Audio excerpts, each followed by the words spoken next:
खुलुमबाय बे समाव बडोलेण्ड इंखं टेलिभिजननि स्टुडियोआव आं मिथिका नार्जारी दिनै मोनाबिलिनि गाहाय रादाबफोराव दङ। बिजिनियाव इंटरनेशनल ओल्डार्स डे खुंनानै साथाम बैसोगोरा सुबुंनो मान बावदों। बर' बिजोंखौ 12 थाखोसिम जौगाखां होबाय। बड'फानि नखराव आसाम आयेन आफादनि बुंथिगिरि बिश्वजित दैमारी। आजमला दिङा जाब्रबथायाव गोमानाय सन्जु दासखौ बुथारनायनि सन्देह खालामनानै नायबिजिरनो दाबि खालामदों। आसामाव टमेट' फ्लुनि उदखार 100निबो बांसिन खुदियाफोरखौ गाग्लोबदों। गुजरातआव सोलिगासिनो थानाय 36थि नेशनेल गेम्सनि फाइनालाव आसामनि सानै गेलेगिरि। आसामनिफ्राय लांखारजानाय 3 हिनजावसाफोरखौ आहमेदाबादाव बोखांबाय। मसलपुराव 591 फोरोंगिरिफोरनो थिसनलाइ राननानै होदों। सालबारियाव UPPLनि जयनिं प्रग्रामनि सायाव BPFनि खौरांगिरि मेल। बरपेटा जिल्लानि गोबोरथोना जोलुर गेलेनाय बादायलायनाय हाबाफारि। बाक्सानि बरमानिफ्राय सासे आइजो गोमादों। दानिया फै आबुं रादाबाव।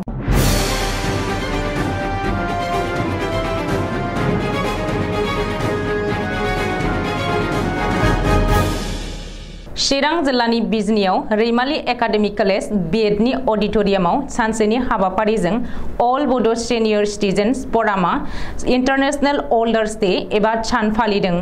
पद्मश्री डक्टर मंगल सिंह हाज'वारिनि मासि दैदेननायाव इंटरनेशनल ओल्डार्स डेनि सोमोन्दै डक्टर दिननाथ बसुमतारिया बुंदों दि जायखिजाया सरासनस्रा सुबुं जायफोरनि बैसोआ गावबा गावनि ओनसोलाव बांसिन एबा बोराय एबा बुरैसिन बिसोरबायदिखौ मान बावनो थाखाय दिनैनि सानाव बे इंटरनेशनल ओल्डार्स डे खौ फालिनाय जायो। बे खाबुआवनो बिजनी ओनसोलनि 3 बैसोगोरा बोराय बुरैखौ मान बिलाइजों लोगोसे मान बावनाय जायो। बिसोरनि मुङानो जादों फारियै बिजनी साइटियांगुरि गामिनि मुस्रिमा अबायसि बसुमतारी 94 बोसोर बैसोनि, पानबारि ओनसोल बाथ'पारा गामिनि मुस्रि खगेन्द्रनाथ बसुमतारी 92 बोसोर बैसोनि आरो बिजनी हायना नोगोरनि मुस्रि गौतम बसुमतारी 88 बोसोर बैसोनि। हाबाफारि बायदियै सिगां फुंनि समाव आलारि बाथि सावजेननानै आफादगिरि पद्मश्री डक्टर मंगल सिंह हाज'वारिया आलारि बाथिखौ सावजेननानै जागायजेनो। जोबनायाव बयखौबो साबायखर बावनानै हाबाफारिखौ फोजोबो। बर' हारिनि गोलाव समनि मोनसे दाबिया दिनै जाफुंसारबाय। बर' बिजोंखौ 12 थाखोसिम जौगाखां होबाय। आसाम नाङै बर' बिजों थानाय गासैबो फरायसालिफोराव 11 आरो 12 थाखोसिम बर' बिजों थिसनबाय। बर' बिजोंखौ 11 आरो 12 थाखोसिम जौगाखां होनो रायजो बेंगिरि प्रफेसर जगदीश मुखिया गनायथि होबाय। रायजो बेंगिरिया गनायथि होनाय उनावनो रायजोनि गासैबो बर' बिजों आरो जथाय बिजोंनि फरायसालिफोराव बर' हारिनि फरायसुला फरायसुलिफोरा 11 आरो 12 थाखोसिम बर' बिजोंजोंनो फरायनो हासिगोन। मख'नो गोनांदि आसाम सोरखारनि सोलोंथाइ बिफाना गांसे नटिफिकेशन जारि खालामनानै रायजो बेंगिरिया बर' बिजोंखौ 11 आरो 12 थाखोसिम थिसननो गनायथि होबाय होननानैबो फोसावदों। बेखौबो मख'नो नांगोनदि बर' बिजोंखौ 12 थाखोसिम जौगाखां होनायनि थाखाय बिटिआरनि गाहाय प्रमद बर', आसाम सोरखारनि केबिनेट मन्त्रि उर्खाव ब्रह्म लोगोसे बर'नि माखासे माहारियारि आफाद रायजो सोरखारखौ साबायखर होदों। आसाम आयेन आफादनि बुंथिगिरि बिश्वजित दैमारिया दिनै क'क्राझार जिल्लानि दतमा थुलुंगाफुरियाव दावबायनानै बड'फा उपेन्द्रनाथ ब्रह्मनि मांखरसालि आरो मुसुखायाव बिबार बावदों। मख'नो गोनांदि बिश्वजित दैमारिया आसाम आयेन आफादनि बुंथिगिरि जानायनि उनाव दिनै गिबि खेबनि थाखाय दतमा थुलुंगाफुरियाव दावबायदों। मिथिनो हानाय बायदिब्ला बिश्वजित दैमारिया दिनै दतमा बरागारि गामियाव बड'फा उपेन्द्रनाथ ब्रह्मनि नखरावबो दावबायहैदों। बिश्वजित दैमारिया बड'फा उपेन्द्रनाथ ब्रह्मनि नखरनि सुबुंफोरजों सावरायनानै मोजां गाज्रिनि खौरां लादों। बेजों लोगोसे आसाम आयेन आफादनि बुंथिगिरि बिश्वजित दैमारिया गावनि आखाइजों बड'फानि बियादै थुब्लाव ब्रह्मनो अरायथा साख्रियाव थिसनलाइ गथायो। मिथिनो हानाय बायदिब्ला आसाम आयेन आफादनि बुंथिगिरि बिश्वजित दैमारिया बड'फानि बियादै थुब्लाव ब्रह्मखौ आसाम आयेन आफादनि सिङावनो लाइब्रेरि एटेन्डेन्ट महरै 3थि थाखोनि साख्रियाव थिसनथाइ होयो। बेनि अनगायैबो बिश्वजित दैमारिया बड'फा उपेन्द्रनाथ ब्रह्मनि गुबुन सासे बेंगुरा बियादै मेनला ब्रह्मनोबो गंसे इलेक्ट्रनिक हुइल चेयार गथायो। धुबुरीयाव गिख्रंथाव दिङा जाब्रथायाव गोमानाय धुबुरीनि सार्कल अफिसार सन्जु दासखौ बुथारनायनि गोख्रों अजद होदों धुबुरीनि एमपि आरो AIUDF नि गाहाय मौलाना बदरुद्दीन आजमला।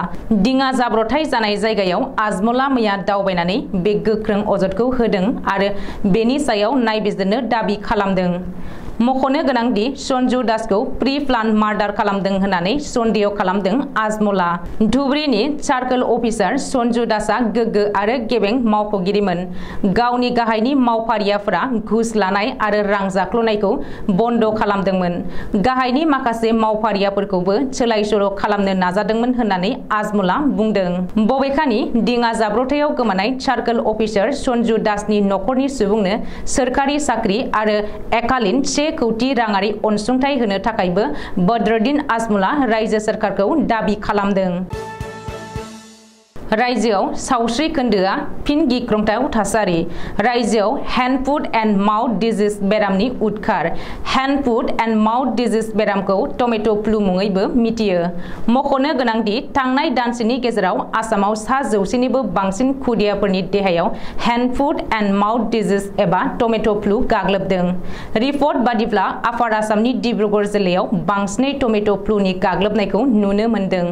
बबेखानि गाहायै डिब्रुगड़ जिल्ला गंनै फरायसालिनिफ्राय टमेट' फ्लु गाग्लोबजानाय बेरामिफोरखौ बांसिनै मोननो हादों होननानै सावस्रि बिफाननि सुलुङाव फोरमायदों। बेजों लोगोसे टमेट' फ्लुजों गाग्लोबजानाय खुदियाफोरखौ 7 साननि थाखाय आइसोलेसनाव दोननो थाखायबो जिल्ला सावस्रि बिबानगिरिफोरखौ बिथोन हरदों। अब्लाबो रायजोआव दासिम साबेसे खुदियाखौ टमेट' फ्लु गाग्लोबखो बेनि बागै अफिसियेलि फोसावनाय जायाखै। गुजरातआव सोलिगासिनो दङ 36थि नेशनेल गेम्स।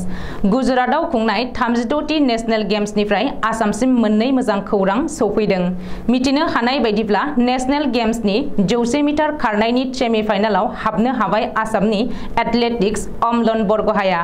अमलन बरग'हाया 100 मिटार खारनायखौ 10.28 सेकेन्डआव आबुं खालामनानै जारिमिन सोरजियो आरो नेशनेल गेम्सनि सेमिफाइनालाव जायगा दखल खालामो। गुबुन फारसे धिं एक्सप्रेस हिमा दासआबो आइजोफोरनि 100 मिटार खारनायनि फाइनालाव हाबसिगोना रोखा जाबाय। मख'नो गोनांदि गुजरातआव सोलिगासिनो थानाय नेशनेल गेम्सनिफ्राय अमलन बरग'हाय आरो हिमा दासमोननि जोहै मोननै मोजां खौरां सौफैदों। बेखौबो मख'नो गोनांगोनदि 36थि नेशनेल गेम्सनिफ्राय आसामाव बेसेबां मोजां खौरां सौफैयो बेखौ आसामबासिया नेगासिनो दङ। आसामनिफ्राय लांखार जानाय 3 उन्दै बैसोनि हिनजावसाफोरखौ आहमेदाबादनिफ्राय बोखांनो हाबाय। कार्बि आलं जिल्लानि बैथालांसुनिफ्राय लांखार जानाय 3 उन्दै बैसोनि हिनजावसाफोरखौ दिनै आहमेदाबादनिफ्राय बोखांनो हादों। मिथिनो हानाय बायदिब्ला बैथालांसुनि 3 हिनजावसाया धरादुबिनिफ्राय गोमादोंमोन आरो बेनि बागै नखरनि सोद्रोमाफोरा थांनाय 11 सेप्तेम्बर खालिनो थानायाव एफआइआर होदोंमोन। उन्दै बैसोनि 2 सेंग्रासाफोरा 3 हिनजावसाखौ लांखारनायनि सन्देह खालामनानै नखरनि सोद्रोमाफोरा एफआइआर होदोंमोन। एफआइआर होनाय बायदियै पुलिसआ बेनि सायाव नायबिजिरनानै मबाइल फनखौ ट्रेक खालामो आरो हिनजावसाफोरा रेलगारिजों आहमेदाबाद फारसे रावना होनायनि बागै मिथियो आरो आहमेदाबाद पुलिसनो खौरां हरो। उननि समाव आहमेदाबाद पुलिसआ हिनजावसाफोरजों लोगोसे 2 दुथांखौबो हमनो हायो। 3 हिनजावसाखौ लांखारनानै आहमेदाबादाव हमजाहैनाय 2 दुथांखौ बाक्सा जिल्लानि धनेश बर्मन आरो पवन बर्मन होननानै सिनायथिनो हादों। बबेखानि बिसोरनि अनगायैबो उन्दै बैसोनि गुबुन 2 हिनजावसा आरो हौवासाखौ आहमेदाबाद पुलिसआ हमनो हादों होननानै खौरां मोन्दों। बाक्सा जिल्लानि मसलपुराव गोबाव समनिफ्रायनो दिन्दां जानानै थानाय 1999 मायथाइनि फोरोंगिरिफोरनि थिसनलाइखौ मोनसे हाबाफारिनि गेजेरजों राननानै होदों। 1999 मायथाइनि दिन्दां जानानै थानाय फोरोंगिरिफोरनि थिसनथाइखौ दिनै नैथि खेबनि थाखाय बाक्सानि मसलपुराव गथायनानै होयो। बे थिसनलाइ होनायाव गासै गुदि आरो गेजेर फरायसालिनि सा 591 बिजाथिफोरनो थिसनथाइ बिलाइखौ गथायनानै होनाय जायो। बे थिसनलाइ गथायनाय हाबाफारियाव बाहागो बाहागो लानानै बिटिआरनि गाहाय मावफुं सोद्रोमा प्रमद बर'आ 1999 नि जा फोरोंगिरिनि थिसननो गोनां जेंना बेखौ 80% सुस्रांजाबाय होननानै फोरमायो। बेनिनो सा 84 जन बिजाथिफोरा थिसनलाय मोननायनिफ्राय थालांदों आरो बिसोरखौबो नायबिजिरनायनि गेजेरजों थाबैनो थिसननाय जागोन होननानै फोरमायो। मख'जाथावदि बिटिआर ओनसोलनि गेजेराव गोबां फरायसालिमाफोरनि गेजेराव गंजि फरायसालिमाफोरखौ सोरखारि खालामग्रोनायनि थाखाय खामानि मावबाय थानाया सोलिगासिनो दं होननानैबो फोरमायबावो। बे थिसनथाइ बिलाइ गथायनाय हाबाफारियाव बिटिआरनि गाहाय मावफुं सोद्रोमा प्रमद बर'जों लोगोसे बाहागो लायो आसामनि केबिनेट मन्त्रि इउजि ब्रह्म, एमएलए जलेन दैमारि, इएम रनजित बसुमतारी, कनजियाम दास, राकेश ब्रह्म, धनन्जय बसुमतारी, एमसिएलए मन्टु बर' आरो बाक्सा जिल्लानि जिल्ला बेंगिरि मासान्दा मेगदालिन पार्टिना। बाक्सा जिल्लानि सालबारियाव सालबारि प्राइमारि कमिटि इउपिपिएलनि बानजायनायाव सालबारि जिल्ला कमिटि इउपिपिएलनि मावख'आव शुक्रबारखालि मोनसे जयनिं हाबाफारि लानाय जादोंमोन।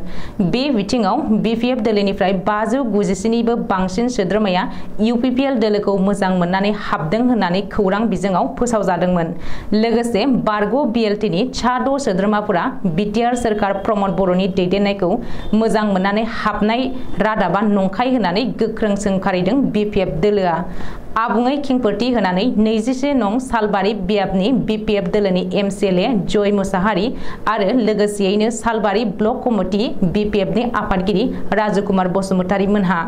बे खाबुआवनो जय मुसाहारि आरो राजुकुमार बसुमतारी मोनहा बुंबावदों दि आथिखालाव इउपिपिएल दोलोआ नंखाय खौरां फोसावदों आरो बिपिएफ दोलोनि रावबो मावथिया इउपिपिएल दोलोआव हाबफैयाखै। नाथाय जायफोरा इउपिपिएल दोलोआव हाबफैदों बिसोरो बिपिएफ दोलोनि मावथिबो नंखायामोन। गुबुन फारसेथिं बिपिएफ दोलोनिफ्राय भट लानानै मानास सेरफांनिफ्राय एमसिएलए महरै देरहासार जालांनाय आरो उननि समाव इउपिपिएल दोलोआव हाबफैनानै इएम जाहैनाय धनन्जय बसुमतारीया 19 बोसोराव बिपिएफ दोलोआ जेबो खामानि मावाखै होननानै बुंनाया नंखाय आरो जेबो ओंथि गैया। मानो होनोब्ला 17 बोसोराव धनन्जय बसुमतारीया गावनो बिपिएफ दोलोआव दंमोन आरो बिपिएफ दोलोनि भट लानानैसो गावनो एमसिएलए जाखानाय। फोथाय खेबसे बुंनांगौब्ला दिनैनि सानाव इएम धनन्जय बसुमतारीखौसो बुंनांगोन होननानै राजुकुमार बसुमतारीया बुंदों आरो गोख्रों रावजों सोंखारिदों। आथिखालाव नंखाय बुंनानै इउपिपिएल दोलोआ रायजो राजानि गोसोखौ दोरोदहोनो नाजादों। नाथाय बेयो माब्लाबाबो जाफुंनाय नङा होननानै बुंबावो राजुकुमार बसुमतारीया। 21 नं सालबारि बिटिसि बियाबनि एमसिएलए जय मुसाहारिया खौरांगिरिनि सोंनायाव बुङो दि इउपिपिएल दोलोआ थगायनायाव आखा-फाखा। मानो होनोब्ला एनडिएफबिनि गायसनगिरि आफादगिरि आरो बिटिआर गोजोन गोरोबथानि सागानगिरि रन्जन दैमारिजों लोगोसे माखासे हाइनास केसाव थानाय आरो लवार कर्टजों कनभिक्टेड फोसावजानायफोरखौ जोबथेसालिनिफ्राय उदां खालामनो नाजाबोबाय थादों होननानै रावफोरा गासैबो नंखायथार। मानो होनोब्ला जुदि गमामायैनो बिटिसि सोरखार एबा आसाम सोरखारा रन्जन दैमारिखौ जोबथेसालिनिफ्राय उदां खालामनो नाजामारदोंमोनब्ला गोजौ बिजिरसालिनो हरनाय सोरखारि एफिडेभिटखौ बयनोबो खिन्थानानै होथों। जेनेरेल एमनेस्टिनि थाखाय रन्जन दैमारिखौ जोबथेसालिनिफ्राय उदां खालामनो हागौमोन जेनेरेल एमनेस्टिनि दहाय होनानै जुदि सोरखारा एफिडेभिटखौ होयोमोनब्ला। बरपेटा जिल्लानि गबरटनायाव गबरटना आन्चलिक स्पर्ट्स मेनेजमेन्ट कमिटिनि बानजायनायाव गबरटना काली मन्दिर गेलेग्रा फोथाराव जोलुर गेलेनाय बादायलायनाय हाबाफारिया थांनाय 5 सेप्तेम्बरनिफ्राय सोलिदोंमोन। बे जोलुर गेलेनाय बादायलायनायनिनो दिनै फाइनाल एबा जोबथा सान। दिनैनि बे जोबथा जोलुर गेलेनाय बादायलायनाया बासबारि पाटेमाबाद मुन्डा स्पर्ट्स क्लाब एफसि आरो सौरागुरिनि जाखांफु एफसि बे मोननै हानजानि गेजेराव जायो।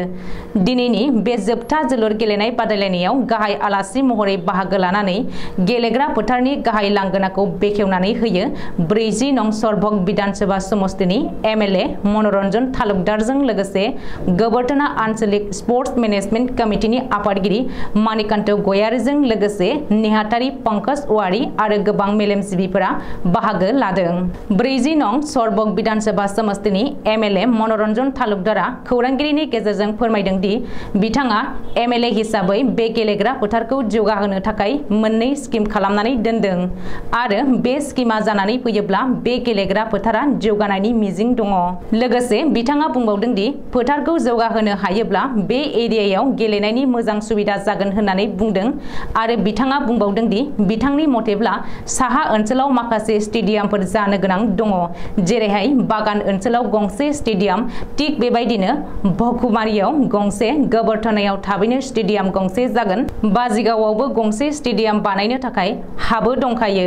बेबायदिनो गायबान्दायाव गंसे स्टेडियाम दंखायोब्लाबो बेखौ फोसाबनांगौ दङ होननानै बुंदों आरो गोबोरथानानि स्टेडियामखौ बे बोसोरावनो लुफुंनो नाजागोन होननानै बुंदों आरो बिथाङा फोरमायबावदों दि गिबियाव एमएनरेगायाव ग्रीन स्टेडियाम खालामनो नाजादोंमोन, नाथाय ग्रीन स्टेडियामनि थाखाय थोजासे नङा, बिनिखायनो हाखौ नायनानै सोरगिदिं बाउन्डारि होनानै मोनसे मिनि स्टेडियाम लुफुंगोन होननानै फोरमायदों। दिनैनि जोबथा जोलुर गेलेनाय बादायलायनायाव बान्था महरै दङ। सेथि बान्था महरै होनाय जादों ट्रफिजों लोगोसे 15,000 रां, नैथि बान्था महरै ट्रफिजों लोगोसे 10,000 रां। लोगोसे बासबारि फातेमाबाद मुन्डा स्पर्ट्स क्लाब एफसीआ चौरागुरि जाखांफु एफसीखौ 2-0 गलाव फेजेननानै देरहासार जायो।